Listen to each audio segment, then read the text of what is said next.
அனைவருக்கும் வணக்கம். CRED இந்த ஆப்போட விளம்பரத்தை நிறைய பேர் பார்த்துருப்பீங்க. அப்படி விளம்பரத்தெல்லாம் பார்க்கும்போது இந்த CRED கம்பெனி பயங்கரமான ப்ராஃபிட்டில் போயிட்டு இருக்கக்கூடிய ஒரு கம்பெனி அப்படின்னு நீங்கள் நினச்சிங்கன்னா உண்மை அது கிடையாதுங்க. 2021 கணக்குப்படி கிட்டத்தட்ட 523 கோடி லாஸ்ட்டில் தான் இந்த CRED கம்பெனி போயிட்டு இருந்துச்சு.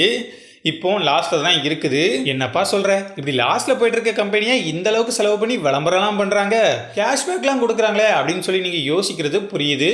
இப்போ வரைக்கும் கிட்டத்தட்ட $922 மில்லியன் இந்த CRED கம்பெனி ஃபண்டாக வாங்கியிருக்குது. இன்னும் நிறைய பேர் இந்த கம்பெனியில் இன்வெஸ்ட் பண்ணுறதுக்கு ரெடியாக இருக்காங்க. இப்படி லாஸ்ட்டில் போயிட்டு இருக்கக்கூடிய கம்பெனியில் இன்வெஸ்ட் பண்ணுற அளவுக்கு இந்த CRED ஆப்பில் என்னென்ன விஷயங்கள்லாம் இருக்குது அப்படிங்கிறத பற்றின கம்ப்ளீட் டீட்டெயில்ஸோட சேர்த்து இந்த CRED ஆப்பை பற்றின என்னோட ஒப்பீனியனையும் உங்கள் கூட ஷேர் பண்ணிக்க போகிறேன். இந்த CRED ஆப்பை ஒரு சில விஷயங்களை சொல்லி தான் ப்ரொமோட் பண்ணுறாங்க.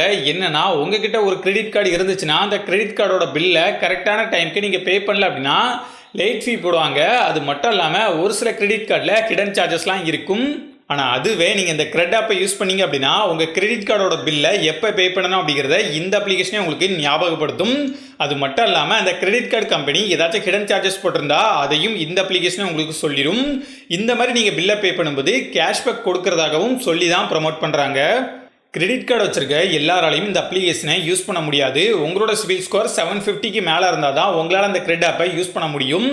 கண்டிப்பாக உங்களோட சிபில் ஸ்கோர் 750க்கு மேலே இருந்துச்சுன்னா நீங்கள் நிறைய டிரான்சாக்ஷன் பண்ணக்கூடிய ஒரு ஆளாக இருப்பீங்க. அது மட்டும் இல்லாமல் கரெக்டான டைமுக்கு பில்லை பே பண்ணக்கூடிய ஆளாகவும் இருப்பீங்க. இப்படிப்பட்ட ஆட்கள் தான் CRED ஆப்போட டார்கெட். இவங்களை டார்கெட் பண்ணி என்ன பண்ண போகிறாங்க அப்படிங்கிறத நீங்கள் தெரிஞ்சுக்கணும். அப்படின்னா இந்த CRED ஆப் எப்படி பணம் சம்பாதிக்குது அப்படிங்கிறத நீங்கள் தெரிஞ்சுக்கணும். இந்த CRED ஆப் ஒரு 2 வழியில் பணம் சம்பாதிச்சுட்டு இருக்குது. அதில் முதல் வழி அஃபிலியேட் இன்கம். அதாவது இந்த அப்ளிகேஷனில் நிறைய பிராண்டோட ப்ராடக்ட் அவைலபிளாக இருக்கும். அந்த ப்ராடக்டை இந்த அப்ளிகேஷனில் காமிக்கிறதுக்கும் அப்படி காமிச்ச ப்ராடக்டை நீங்கள் வாங்கும்போதும் அந்த பிராண்டு இந்த CRED ஆப்புக்கு கொஞ்சம் அமௌண்ட் கொடுக்குற மாதிரி இருக்கும். ஆனால் இனிமேல் நான் சொல்ல போகிற விஷயத்துக்காக தான் நிறைய பேர் இந்த அப்ளிகேஷனில் இன்வெஸ்ட் பண்ணுறாங்க. அதுதான் ஃபினான்ஷியல் டேட்டா. இந்த அப்ளிகேஷனை நீங்கள் உங்கள் மொபைலில் இன்ஸ்டால் பண்ணும்போதே உங்களோட எஸ்எம்எஸை ரீட் பண்ணுறதுக்கான பர்மிஷன் கேட்பாங்க. அது மட்டும் இல்லாமல் உங்களோட ஜிமெயிலை ஆக்சஸ் பண்ணுறதுக்கான பர்மிஷனும் கேட்பாங்க.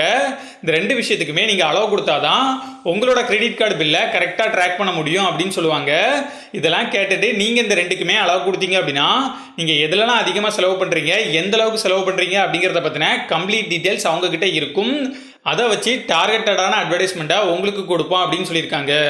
இந்த அட்வர்டைஸ்மெண்ட்டை அவங்களோட வெப்சைட் ஆப்பில் மட்டும் இல்லை, தேவைப்பட்டால் தேர்ட் பார்ட்டி அட்வர்டைசர் அப்புறம் வெப்சைட் கூட கொலாபரேட் பண்ணியும் இந்த மாதிரியான அட்வர்டைஸ்மெண்ட்டாக கொடுப்போம் அப்படின்னு சொல்லியிருக்காங்க. இந்த அப்ளிகேஷனோட ரிவ்யூஸை நான் படித்த வரைக்கும் ஒரு சில பேரோட டிரான்சாக்ஷன் ஃபெயில்ட் ஆகிட்டு ரீஃபண்ட் வர்றதுக்கு ரொம்பவே டைம் ஆகுது அப்படின்னு சொல்லியிருந்தாங்க. இவ்வளோ விஷயங்கள் இருந்தாலுமே நான் என்னோட ஒப்பீனியனை சொல்கிறேன். என்னை பொறுத்த வரைக்கும் உங்களோட டேட்டா உங்களுக்கு ரொம்ப முக்கியம் அப்படின்னு நீங்கள் நினச்சிங்கன்னா நீங்கள் ஸ்மார்ட் ஃபோனை யூஸ் பண்ணாமல் தான் இருக்கணும். ஏன்னா நம்ம யூஸ் பண்ணக்கூடிய நிறைய ஆப்ஸ் நம்மக்கிட்ட இருந்து டேட்டாவை எடுத்துகிட்டு தான் இருக்குது. அதனால என்னோட டேட்டாவை வச்சு இந்த CRED ஆப் என்னமோ பண்ணிட்டு போட்டு கேஷ்பேக் கொடுக்குறாங்கல்ல, அதுக்காக நான் இந்த அப்ளிகேஷனை யூஸ் பண்ண போகிறேன் அப்படின்னு சொல்லி யோசிச்சிங்கன்னா இவங்களும் ரொம்ப நாளைக்கு கேஷ்பேக் கொடுக்க மாட்டாங்க அப்படிங்கிறது தான் உண்மை. ஏன்னா நம்ம கூகுள் பே எடுத்துப்போம், ஸ்டார்டிங்கில் பயங்கரமாக கேஷ்பேக்லாம் கொடுத்துட்டு இருந்தாங்க. இப்போ ஃபுல்லாக பெட்டர் லக் நெக்ஸ்ட் டைம் சொல்லி அனுப்பி விட்டுறாங்கல்ல, அதே மாதிரி தான் இவங்களும் அனுப்பிவிட ஆரம்பிச்சிருவாங்க. அப்படி இவங்க அனுப்பிவிடும்போது புதுசாக அமேசான் பே மாதிரி ஏதாச்சும் ஒரு ஆப் வரும். அந்த அப்ளிகேஷன் நிறைய கேஷ்பேக் கொடுக்கும். நம்ம எப்படி கூகுள் பேலேருந்து அமேசான் பேக்கு மாறினோமோ அதே மாதிரி இந்த CRED ஆப்ல இருந்து புதுசாக வரக்கூடிய அப்ளிகேஷனுக்கு மாறிக்கலாம். என்னப்பா சொல்கிற, CREDக்கு காம்படிஷனாக யார் வர முடியும் அப்படின்னு சொல்லி கேட்டிங்கன்னா இப்போ நம்ம யூஸ் பண்ணக்கூடிய கூகுள் பே, ஃபோன்பே, அமேசான் பேன்னு எந்த அப்ளிகேஷன் வேணால் CREDல இருக்கக்கூடிய ஆப்ஷனெல்லாம் ஆட் பண்ணி CREDக்கு காம்படிஷன் கொடுக்க முடியும். அப்படி அந்த அப்ளிகேஷன்லாம் CREDக்கு காம்படிஷன் கொடுத்தாலும் நீங்கள் இந்த CRED ஆப்பை யூஸ் பண்ணுவீங்களா இல்லையா அப்படிங்கிறத கமெண்ட்ல சொல்லுங்கள். அடுத்த இந்த வெப்சைட்டை ஆப்பை பற்றின டீட்டெயில் உங்களுக்கு வேணும் அப்படிங்கிறதையும் கமெண்ட்ல சொல்லுங்கள். நான் உங்களை அடுத்த வீடியோ மீட் பண்ணுறேன். நன்றி, வணக்கம்.